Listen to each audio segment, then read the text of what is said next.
Halo pemirsa, kembali lagi berjumpa untuk Pilkada Jatim 2020 dan tentunya ini masih menjadi persiapan dari pelaksanaan pesta demokrasi karena sampai dengan sekarang mungkin masih berupa suara-suara siapa yang nantinya akan maju untuk memimpin ada 19 kota kabupaten yang ada di Jawa Timur yang menggelar pesta demokrasi di tahun ini.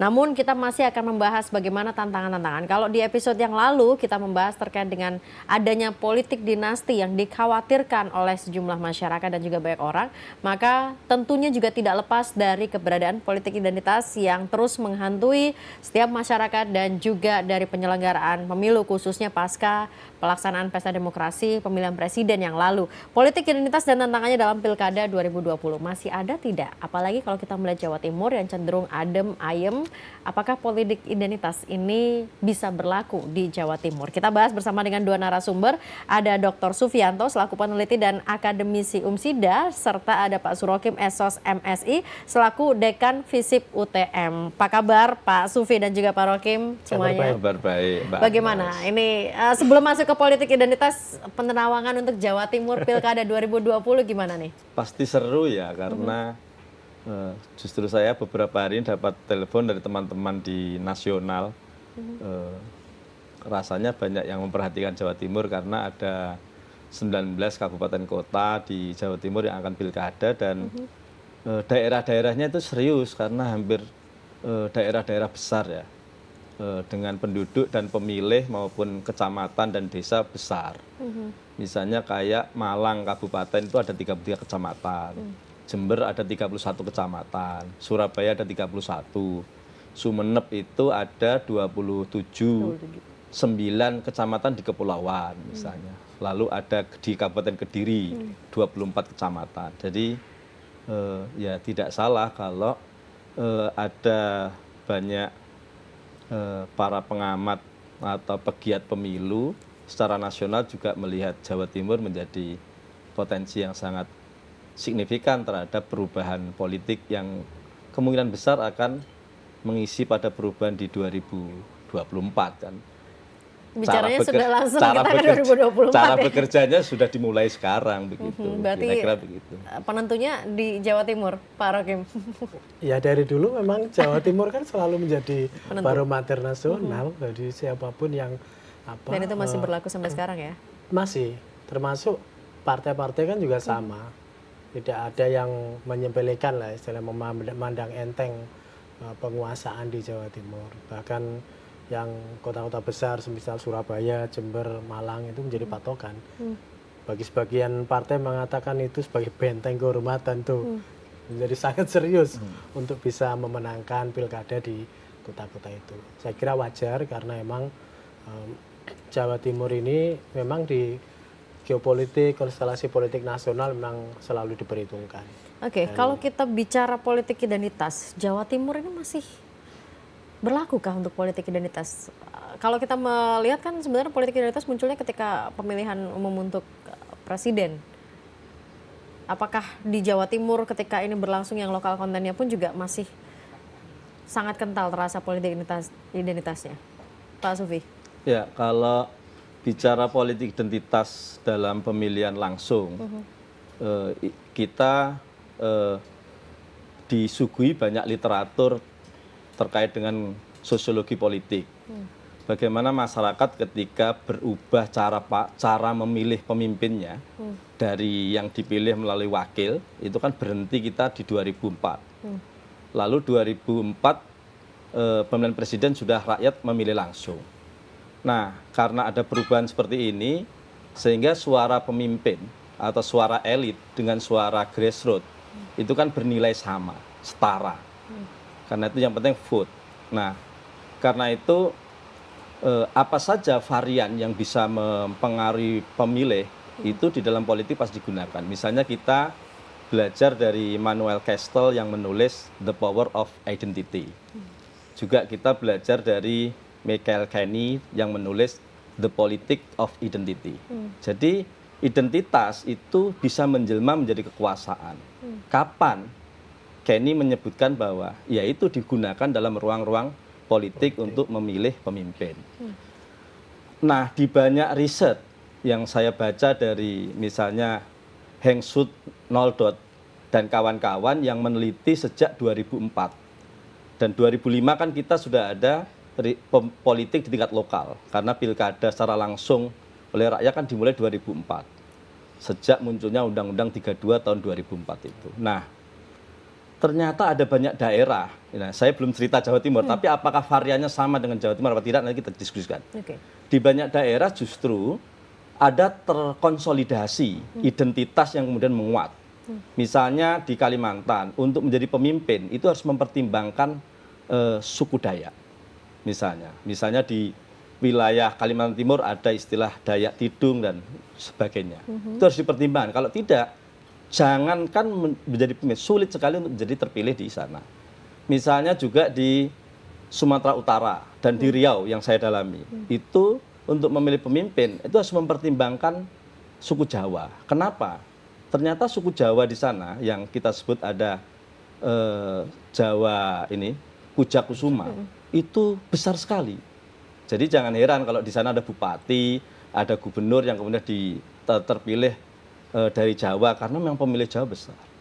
Bahkan ada riset kakak kelas saya di disertasi di Erlangga, itu menulis apa sebenarnya yang membentuk terjadinya Provinsi Sulawesi Barat.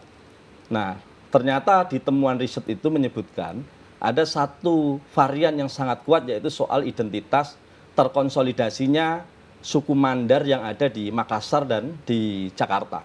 Terkonsolidasi kemudian mendirikan provinsi yang disebut Sulawesi Barat. Nah, itu kira-kira secara nasional politik identitas sangat kuat. Nah, kalau itu bergerak sebenarnya. Dari kalau kita baca risetnya Nodot itu bergerak sampai paruh di menjelang pemilu 2014.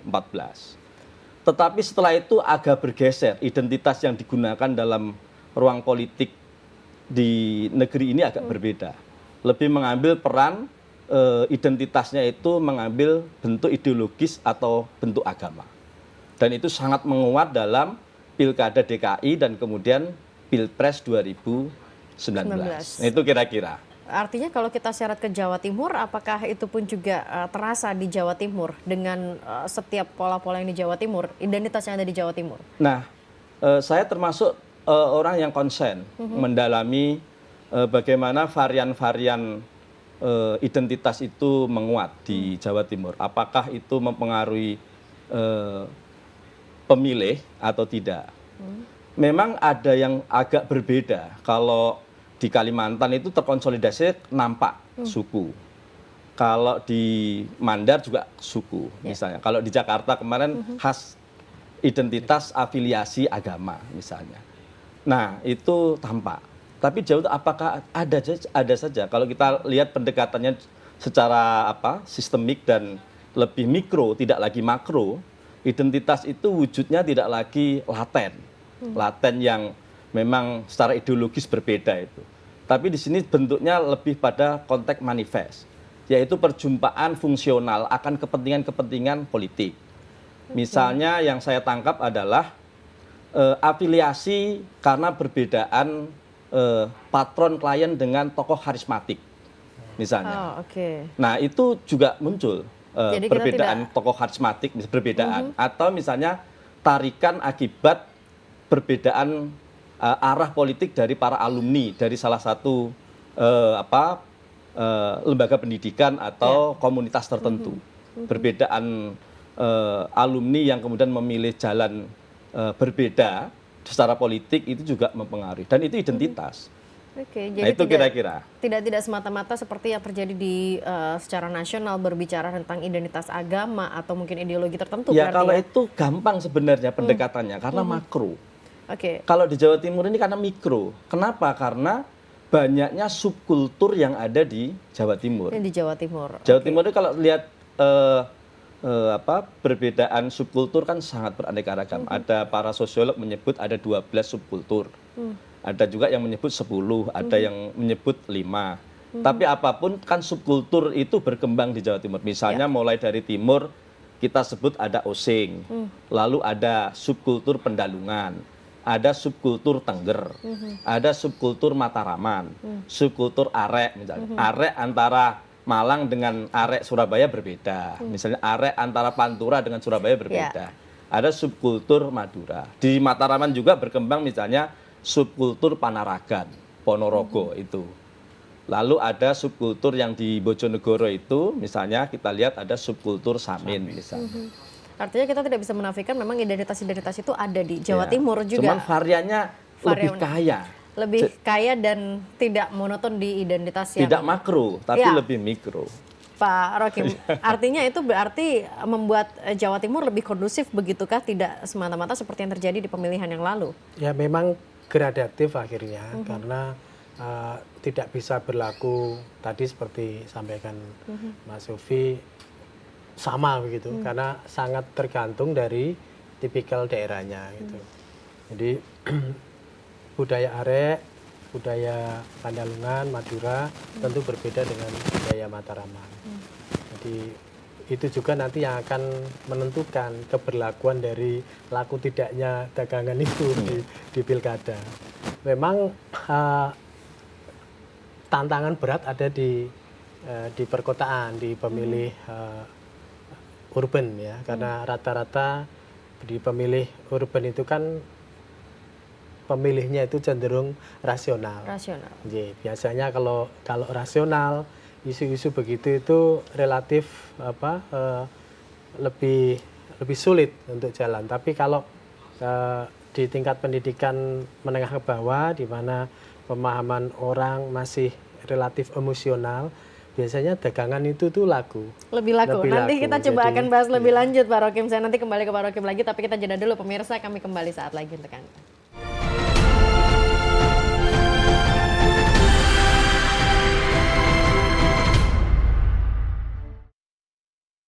Ya pemirsa, kalau kita bicara tentang pesta demokrasi pasti tidak lepas dari istilah yang tadi sempat dipakai oleh Pak Rokim adalah jualan dagangan ini. Nah kalau mungkin kita membahas sempat politik dinasti, sekarang politik identitas. Pak Rokim mengatakan dengan adanya pemilih yang rasional di urban, di kota itu tidak terlalu laku. Tapi kan tentu saja identitas itu tetap menjadi salah satu yang disasar untuk berjualan di pesta demokrasi ini. Memang itu dagangan yang murah, hasilnya jangka pendeknya menjanjikan.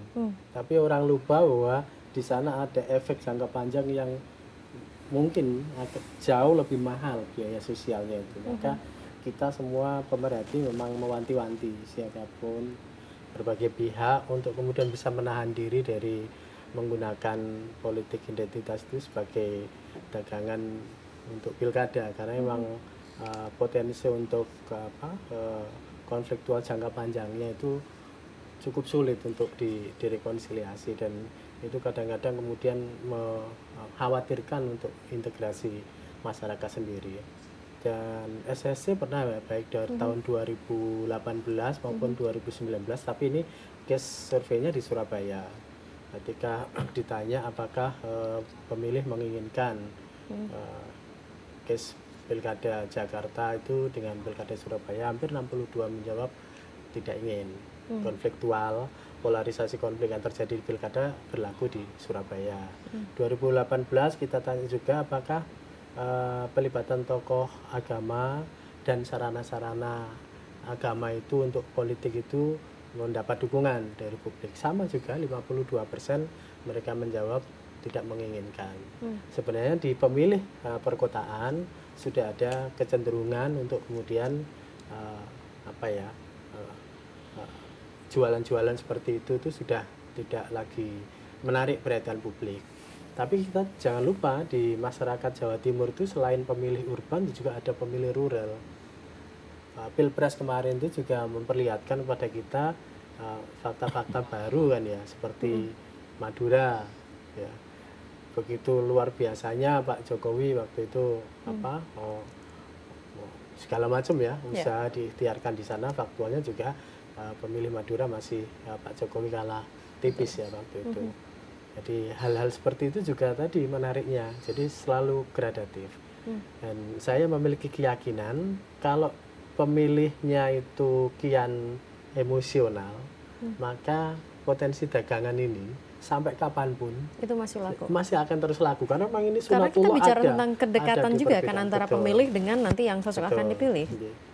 Kalau istilahnya kalau kemudian masyarakat itu sudah mulai bergerak menjadi pemilih rasional, mereka bisa menimbang-nimbang termasuk di dalamnya bagaimana manfaat politik identitas itu untuk kepentingan umat yang lebih luas. Saya kira kemudian orang akan lebih memperhatikan faktor kompetensi, visi misi, begitu-begitu.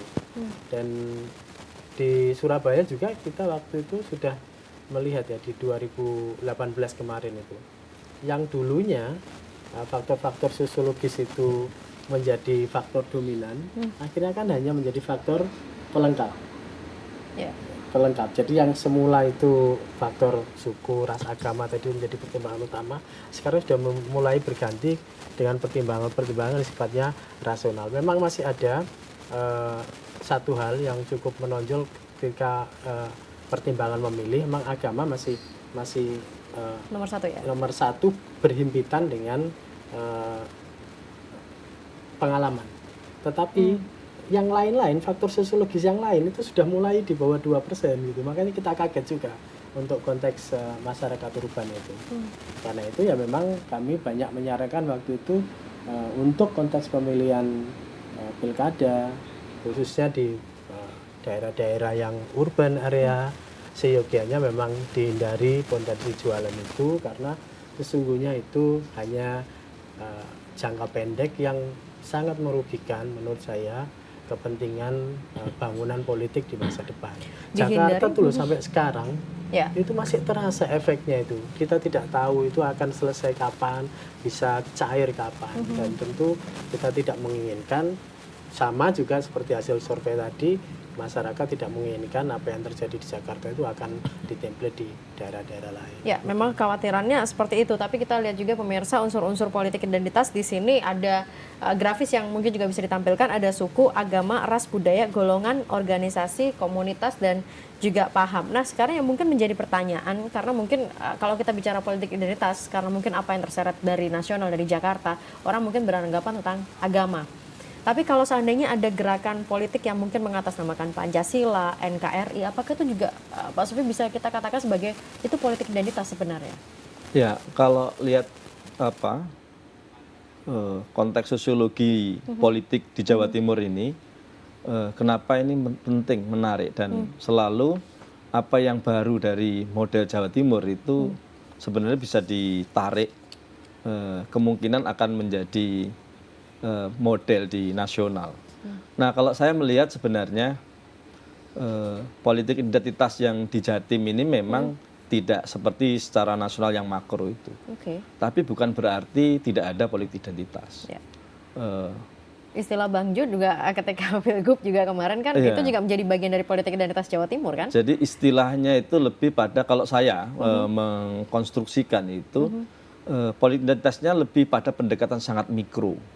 Jadi sifatnya ini tidak laten tapi manifest karena berjumpanya kepentingan-kepentingan atau secara fungsional itu memang bermanfaat bagi siapa saja yang melakukan konsolidasi identitas itu, gitu kira-kira. Tapi saya ingin memberikan gambaran begini. Di Jawa Timur ini sudah secara nasional ya, pilkada ini kan sudah masuki siklus siklus ke-20 tahunan. Nah, saya belajar dari banyak para pemikir politik dan para sejarawan politik di Indonesia. Itu rata-rata orang percaya di Republik ini ada keyakinan ada perubahan politik siklus 20 tahunan. Misalnya kita lihat dari Budi Utomo ke Sumpah Pemuda itu kira-kira siklus 20 tahunan. Di Sumpah Pemuda ke proklamasi itu siklus 20 tahunan. Artinya kita berada di siklus itu kan sekarang? Ya, kalau siklus itu kita sekarang memang ini sejarah ya, tapi bisa jadi ini jadi referensi. Kita sudah memasuki siklus ke 20 tahunan dari 2005. Sekarang ini kan sudah masuk 2020, sudah masuk siklusnya. Nah, catatan di catatan akademik saya di 2005-2006 itu ada variabel pilkada yang kemudian menyebabkan konflik yang cukup serius. Itu sebenarnya kan karena tidak semata-mata karena problem ketidakberesan penyelenggaraan pilkada, tetapi karena memang ada varian politik identitas yang disebabkan oleh produk yang mikro, misalnya kelompok tertentu punya kedekatan khusus dengan dengan tokoh. Ada kelompok tertentu juga berbeda dengan tokoh yang berbeda.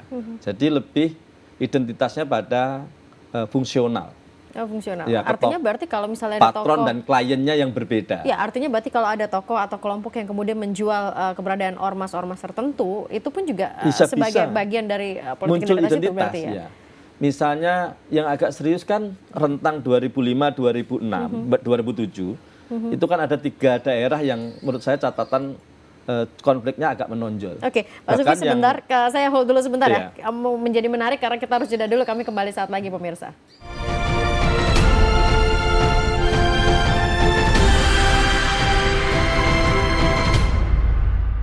Kembali bersama dengan kami pemirsa di Pilkada Jatim 2020 masih membahas terkait dengan politik identitas dan juga tantangannya untuk Pilkada tahun ini. Bahkan Pak Sufi mengatakan kalau dari sejarah berarti kita sudah masuk di siklus 20 tahunan. 20 tahun. Harusnya menjadi lebih baik. Harus.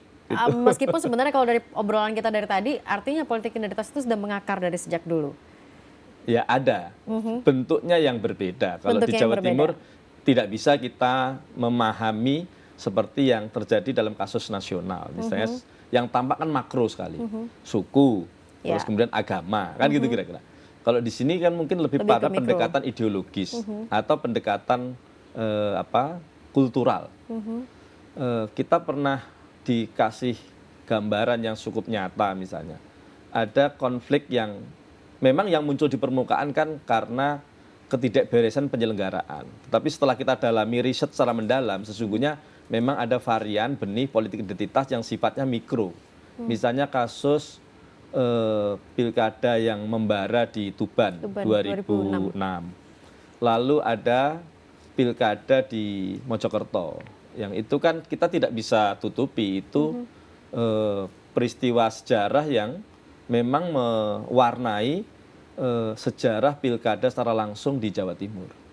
Misalnya. Lalu ada pilkada yang konfliknya agak berkepanjangan, misalnya 2005 sampai 2007 itu yang kita dengar di Jember, di Banyuwangi.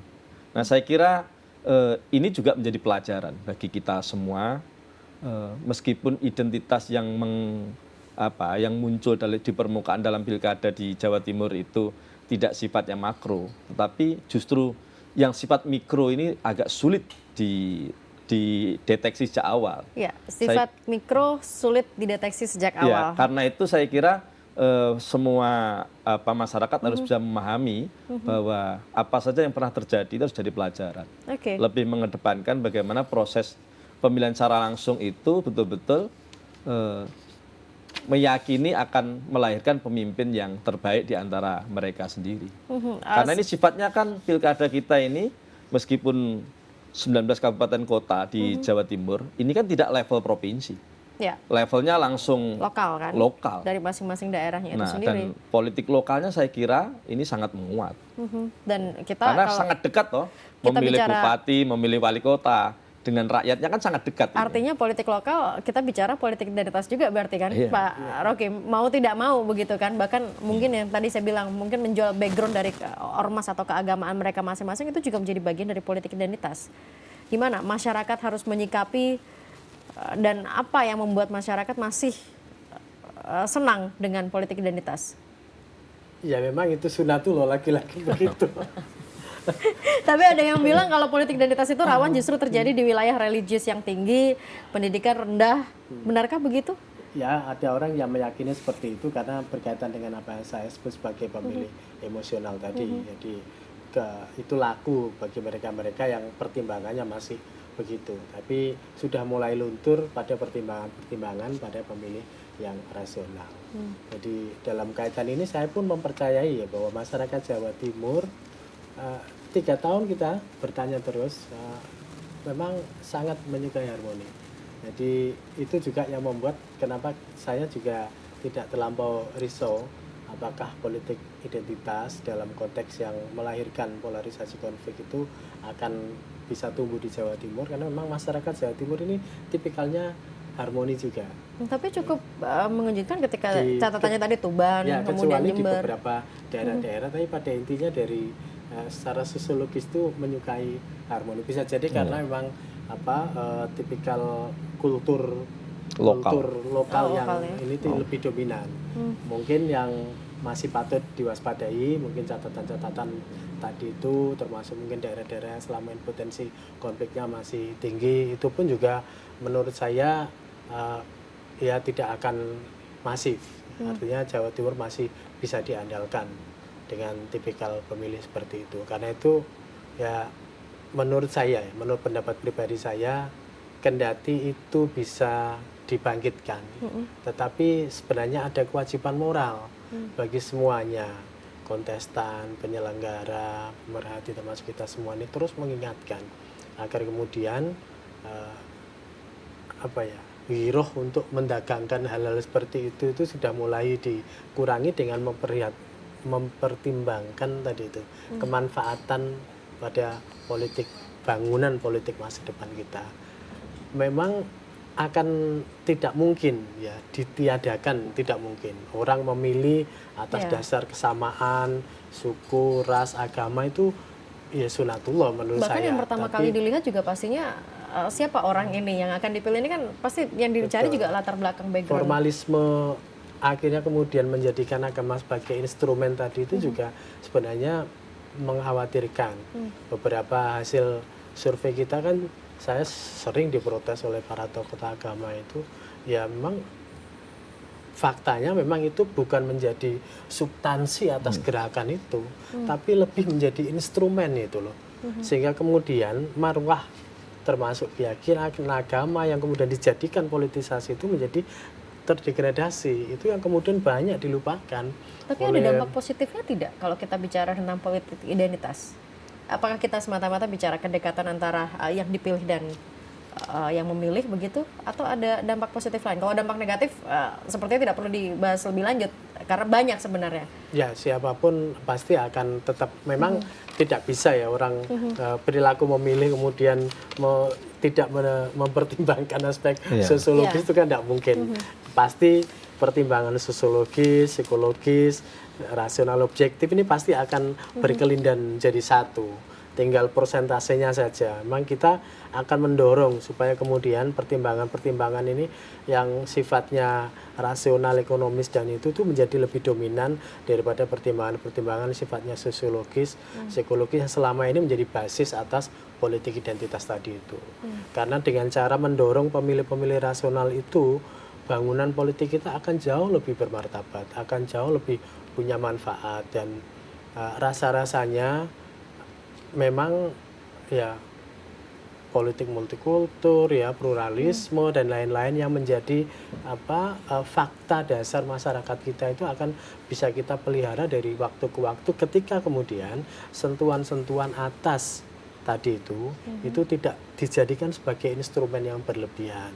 Bahwa kita butuh waktu, butuh literasi untuk itu, untuk bisa menyeimbangkan ya, itu memang masih butuh waktu, tapi kesadaran itu seharusnya kemudian sudah dimiliki oleh para kandidat, para elit, para tim ses, penyelenggara, semuanya, sehingga kemudian kita betul-betul akan bisa membawa peradaban politik kita ini, termasuk salah satu tadi dikatakan Mas Yusuf sebagai peradaban berikutnya tadi itu jauh lebih akan mengintegrasikan kohesivitas nasional kita. Karena betapapun kita dramatiknya orang menang pilkada, kalau kemudian menganga tadi itu potensi konfliktual, meninggalkan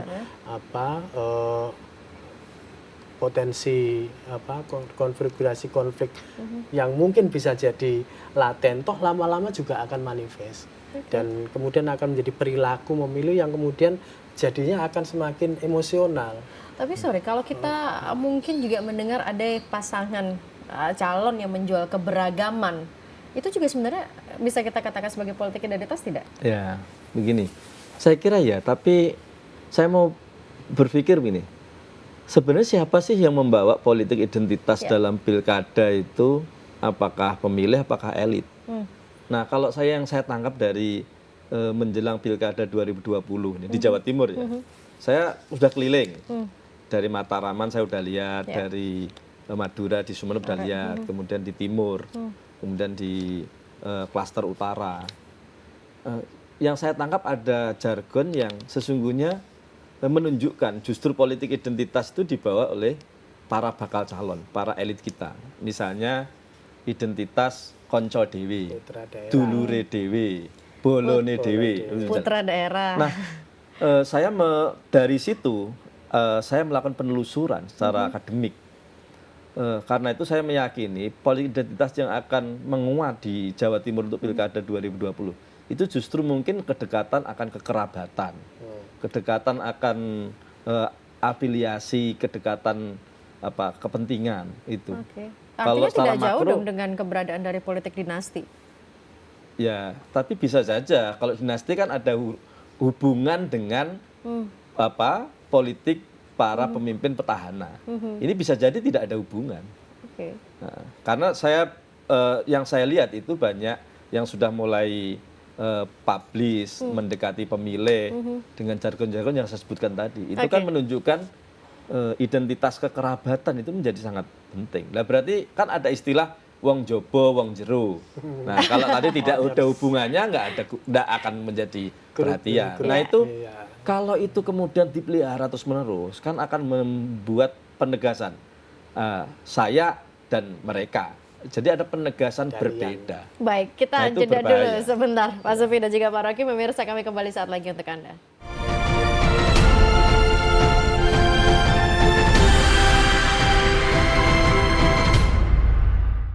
Baik, pemirsa, Anda kembali bersama dengan kami di Pilkada Jatim 2020 dan memang kalau kita lihat di Jawa Timur dari hasil obrolan kita di awal tadi, politik identitas mungkin tidak terlalu kentara, tetapi sebenarnya ini sangat menguat dengan jargon-jargon yang mulai dimunculkan. Kekerabatan, kita dekat, bolo dewe, konco dewe, dan segala macam yang ada di Jawa Timur. Tetapi saya coba akan hadirkan lebih dulu di segmen awal ini sebagai grafis dampak politik identitas, yakni menjatuhkan lawan politik secara tidak fair, karena tentu saja itu menjadi bukan hanya jualan dagangan tapi juga menjadi senjata. Kemudian ada konflik horizontal, perpecahan di lingkungan masyarakat, pertarungan narasi negatif, dan tidak bisa mendapatkan pemimpin yang berkualitas. Ini yang mungkin bisa kami rangkum bagaimana dampak politik identitas. Nah, ketika jargon-jargon itu muncul, Pak Rokim, ini mau mencegahnya bagaimana? Karena sekali lagi mau tidak mau, jualan yang paling utama ya politik identitas. Kita menjual kedekatan, kekerabatan, background kita. Ya, benteng pertahanan terakhir ya memang ada di pemilih.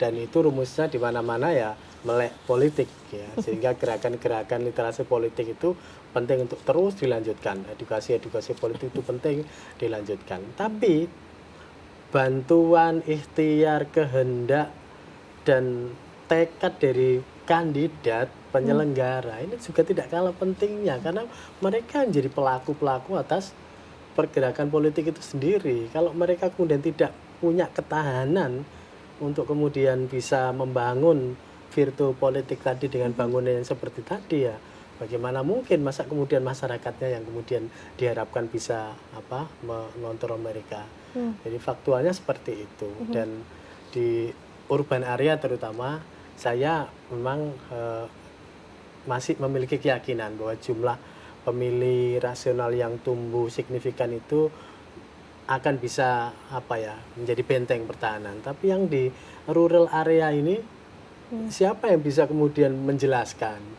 Daerah-daerah mana nih Pak Rokim yang mungkin boleh dikatakan soal kita kekerabatan mewaspadai? tadi? Pilkada beberapa waktu lalu, semisal Tulungagung gitu ya. Itu apa yang bisa menjelaskan potret bagaimana petahana bisa menang ketika tersandung kasus. Tidak ada penjelasan lain kecuali kekerabatan yang demikian kuat, faktor sejarah yang demikian kuat. Nah, kadang-kadang gitu-gitu itu menjadi pilihan yang rasional tadi tertutupi oleh pertimbangan-pertimbangan tradisional seperti ini. Maka kemudian ketika banyak narasi-narasi yang kemudian dibangun itu atas dasar kepentingan in group out group tadi itu, nah itu yang kemudian menjadikan mungkin pergerakan politik kita khususnya yang ada di level paling bawah ini nanti perlu lebih banyak dikawal ya oleh semua pihak, sehingga virtu-virtu nilai-nilai politik yang kita impikan akan jauh lebih elegan, akan jauh lebih memperlihatkan progresivitas kita untuk memilih pemimpin yang betul-betul kapabel, kompeten tadi itu bisa kita lakukan. Tapi kalau kemudian tidak ada gerakan ke sana, patron-patron yang kuat, kekerabatan yang kuat, ya hebat-hebatnya kita membangun narasi, ya akan tetap kalah oleh politik-politik dinasti yang tadi disampaikan oleh Mbak Agnes. Jadi ya sekali lagi memang itu berhimpit-himpitan kalau kontekstual Jawa Timur. Jadi ya sejauh ini di berbagai baliho yang tersebar di Jawa Timur ya memang jualannya masih itu, politik supaya identitas. kemudian menganggap mereka menjadi in group. Tidak ada yang mulai pede bahwa visi misi saya ini, program saya ini, percepatannya ini kan jarang. Ya. Jarang sekali. Mereka lebih cenderung memilih untuk mendekat berarti ya. Tapi yang kalau boleh sebut emosional sebut daerah nih, Pak Rokim, artinya Pak Rokim kan dari UTM, dari Madura. Iya. Mau tidak mau ketika Pak Sufi dulu di Bawaslu juga bisa dikatakan itu menjadi daerah yang harus diantisipasi terkait dengan keberadaan politik identitas. Sekarang cuma satu daerah begitu kan kalau di Madura, Sumeneb. Ini bagaimana untuk 2020? Kalau dilihat dari tipikal geografisnya, memang Sumeneb itu kan daerah Madura yang relatif lebih terbuka ya dibandingkan dengan daerah lain. Itu menjadi harapan.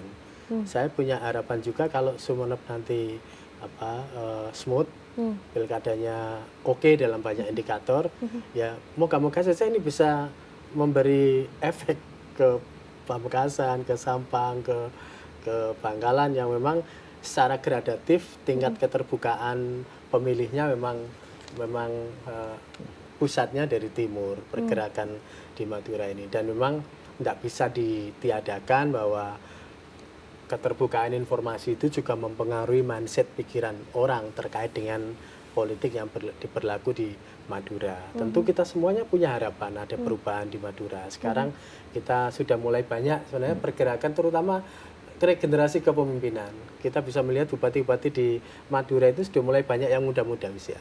Kendati dari sisi kekerabatan memang masih berasal dari patron-patron yang selama ini secara tradisional menjadi pemimpin Madura. Tetapi perubahan generasi ini kita harapkan bisa tadi itu membawa perubahan siklus 20 tahunan berarti ya. Oke, Sehingga, Pak Sufi petanya gimana nih? Kalau dari Pak Rokim seperti itu, kalau dari Pak Sufi petanya?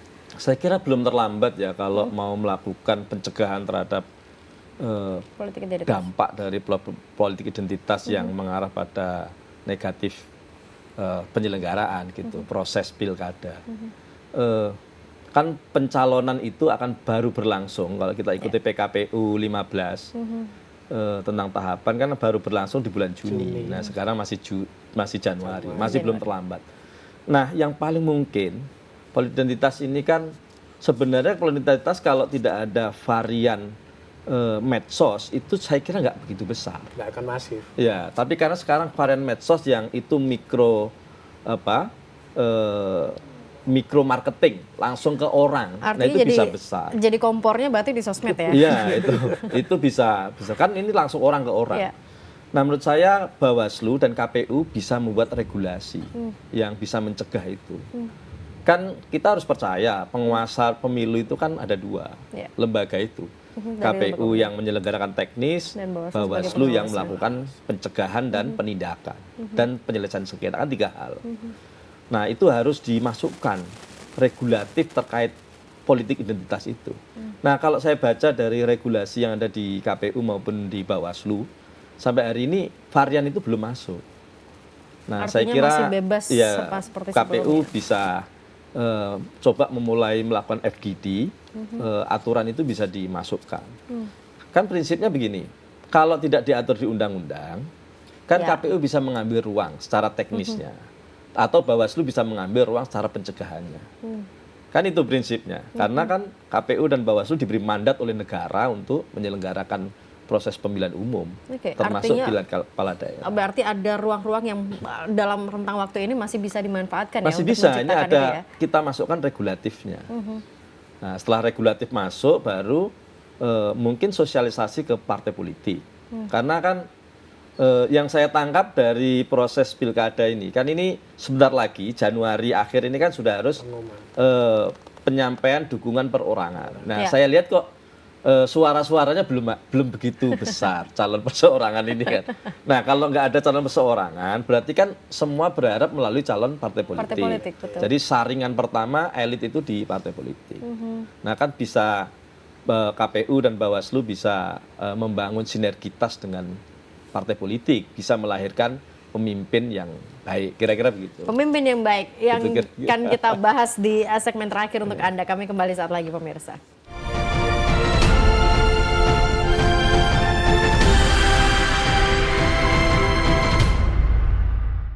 Baik, pemirsa, saya mungkin tidak punya waktu banyak di segmen terakhir ini, mungkin kurang lebih sekitar 7 menit, tetapi menarik yang disampaikan Pak Sufi tadi, harus ada ruang untuk bisa memberikan aturan-aturan, batasan. Sebelum lebih lanjut terkait dengan teknis, sebenarnya politik identitas itu sebenarnya tidak bisa dihindari, karena mau tidak mau kita bicara kedekatan atau background. Tapi apa yang boleh dan apa yang tidak sebenarnya di politik identitas?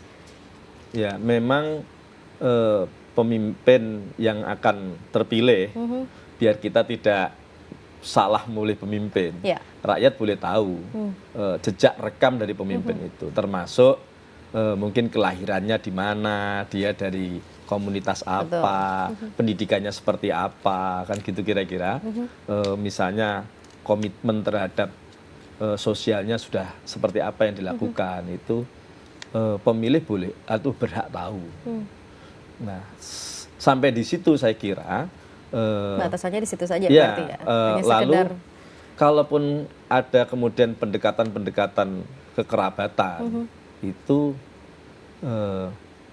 bukan menjadi kontestasi, itu loh kira-kira. oke. Itu tidak menjadi basis kontestasinya. Yang harus dikontestasikan adalah jejak rekam dan komitmennya terhadap sebuah perlindungan akan pemilih yang akan dipimpinnya. Kira-kira begitu. Oke, kalau dari Pak Yang Rokim, jauh lebih penting itu saya kira. masyarakat ini bisa memaksa seperti apa supaya bukan hanya identitas yang dijual, tapi program, visi. Saya punya harapan dari waktu ke waktu agar kemudian kesadaran edukasi politik itu kian memantapkan pergerakan pemilih rasional yang sejauh ini masih tumbuh 38% di perkotaan. 38% Tapi di di pedesaan masih jauh angkanya dari itu. Ini siapa berarti yang harus bertanggung jawab dengan mereka-mereka yang berada di pedesaan, Pak Rokim? Dari Ya, hasil survei juga. dalam konteks masyarakat Jawa yang patron begini ini mesti harus ada engar sosung tulodo. Jadi elitnya ini yang kemudian memiliki kesadaran untuk itu memberi contoh itu. Nah, problem ini yang selama ini problematik di kita, sehingga antar elit ini pun juga kemudian terlibat kontes untuk saling kemudian mengeksploitasi itu. Ya karena memang Nah, itu menjadi senjata kan, ketika- amunisi kan kalau kita bicara Ketika politik dalam konteks identitas. seperti itu memang secara teoritis kelas menengah yang menjadi harapan. Cuman problematiknya kelas menengah kita juga belum terkonsolidasi dengan baik. Jadi itu yang kemudian akhirnya kita mohon ya udahlah, kalau begitu sudah kita pasrah saja kepada benteng terakhir voters kita. Bagaimana kemudian kita terus ikhtiar untuk menjadi pemilih yang dari emosional ini bergerak ke pemilih yang rasional. Oke, kita bicara political will berarti ya dari elit politik. Tapi bicara Ya. political will, tadi sempat kita ngobrol ketika jeda pemirsa. Pak Sufi mengatakan sekarang kalau bikin aturan untuk KPU sama Bawaslu harus ada persetujuan dari DPR. Ya, Itu- artinya harus dikonsultasikan. Itu kira-kira. Nah, tapi kan nggak apa-apa dicoba. Karena dengan begitu kita bisa mendorong politik kita yang sudah baik ya, sudah langsung rakyat bisa menentukan pemimpinnya. Ini kan sebuah anugerah ini. Yang dulu kita hanya mimpi, sekarang bisa langsung. Nah, saya kira caranya harus cara pemilihan itu politiknya harus bukan menang kalah, bukan perang tanding. Menang kalah itu yang menang ya menguasai, yang kalah ya disingkirkan. Tapi konsepnya harus diubah, menang-menang. Jadi rakyat menang melahirkan pemimpin, pemimpin juga menang bisa melindungi rakyatnya. Jadi konsepnya itu bukan menang kalah, bukan perang tanding yang biasa kita dengar dalam pewayangan misalnya. Tetapi harus kita maknai pilkada ini bagaimanapun toh akarnya tetap harus setelah proses pilkada hidup baik lagi kan itu. Betul. Karena itu harus konsepnya siapa saja yang terpilih harus menang-menang. Jadi menang rakyat menang memilih pemimpin, pemimpin juga menang bisa melindungi rakyatnya dalam proses pemilihan kepala daerah. Oke, dalam siklus 20 tahunan diharapkan seperti itu. Tapi track record yang sepanjang sejauh ini kayaknya menang kalah ya, Pak Rokim ya, yang terjadi ya, belum pernah ada menang-menang. Nah, karena ada lembaga yang dibiayai negara, saya pikir tanggung jawab KPU, Bawaslu itu memang ada di garda depan. Bahwa kemudian masyarakat ada kewajiban untuk itu, iya. Tapi yang dibiayai negara ini sebenarnya jauh punya kewajiban yang lebih tinggi, gitu loh. Makanya kita berharap KPU, Bawaslu juga tidak henti-henti untuk terus melakukan sosialisasi, campaign berkaitan dengan hal-hal yang mungkin kita diskusikan beberapa kali soal dinasti, soal politik identitas begini, supaya kemudian bangunan politik kita kian kokoh, kian kuat untuk jaminan masa depan, untuk bangunan ya dalam kata orang bijak kan seringkali mengatakan bahwa sebenarnya investasi kita ini kan tidak hanya untuk generasi kita, tapi kan juga untuk generasi yang akan datang. Untuk apa kalau kita sekarang bermegah-megahan dengan kemenangan yang luar biasa, faktualnya nanti konfliknya jatuh pada anak-anak kita. Itu yang selama ini mungkin masih dianggap sebagai investasi yang tidak terlihat. Nah, yang tugas skolar, tugas para pengamat akademisi mengingatkan itu supaya real tidak hanya politik itu berdimensi praksis, pragmatis, jangka pendek, tapi juga berpikiran tentang politik jangka panjang. Di sana urgensinya. Mudah-mudahan kita bisa mendapatkan pemimpin yang benar-benar baik dengan konsep menang-menang seperti tadi dikatakan Pak Sufi. Harus percayalah kita dengan proses ini. Gitu. Siklus 20 tahunan tadi yang disampaikan, saya juga mudah-mudahan itu bisa terjadi di Pesta Demokrasi 2020 untuk Jatim yang lebih baik lagi. Terima kasih Pak Sufi, Pak Rokim, terima kasih. Dan pemirsa, ini menjadi akhir kebersamaan kita untuk Pilkada Jatim 2020 kali ini. Mau tidak mau, politik identitas itu memang sebenarnya ada. Hanya saja jangan sampai itu tumbuh berkembang menjadi dominan, tetapi kita benar-benar mencari pemimpin yang bisa mengutarakan apa yang terbaik untuk masyarakatnya. Visi, misi, dan program untuk ke depan seperti apa. Saya Agnes pamit, sampai jumpa.